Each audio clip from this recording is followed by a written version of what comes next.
And welcome back. So, Climax episode 7 review Deal with the Devil. If you thought Climax couldn't get any messier, episode 7 walks in and says, Watch me. Because this episode it's all about power manipulation and making deals you probably shouldn't. Let's start with Tay. At the beginning of the episode, he's rising fast, like seriously fast. Public support is pouring in, and suddenly he's not just a candidate, he's a real threat in the presidential race. He's charismatic, calculated, and honestly, he knows exactly how to win people over. But just when things start looking good, Yang steps in and everything starts falling apart.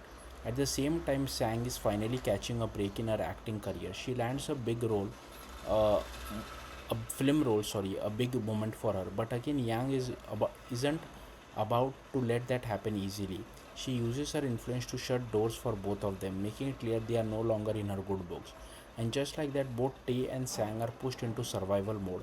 Now here's where things gets interesting. Tay decides to fight back by teaming up with Yang's ex-husband. And let me tell you, this decision absolutely backfires. Instead of gaining leverage, Tay ends up humiliating himself. There's this moment where he's literally trying to win the guy over, throwing away his pride, acting desperate, even getting beaten up in the process. It's uncomfortable to watch because this is a man who wants power but is slowly losing his dignity trying to get there. Meanwhile, Sang takes a complete different approach. She confronts Yang directly. And just when you think she's out of options, boom, she gets replaced in her film. Gone. Just like that. It's ruthless but also very on brand for this show.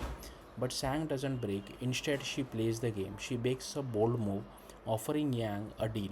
If Yang gives her flame back, she will help her win back her ex husband.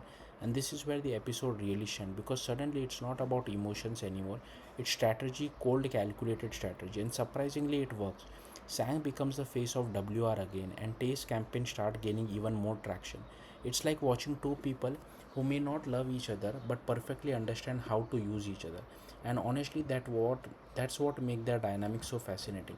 They are not a romantic couple; they are partners in ambition. But here's the real twist: Yang, the person who's been sabotaging them this whole time, ends up backing them. Yeah, after all the chaos, she decides to support them, which raises a bigger question: is this a victory or just another trap? Because with Climax, nothing is ever that simple.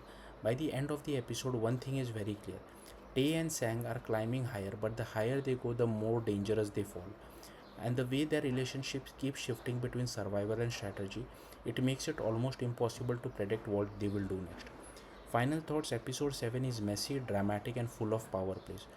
It's not always clean storytelling, but it is compelling because every decision feels risky, every alliance feels temporary, and every win feels like it could collapse at any moment.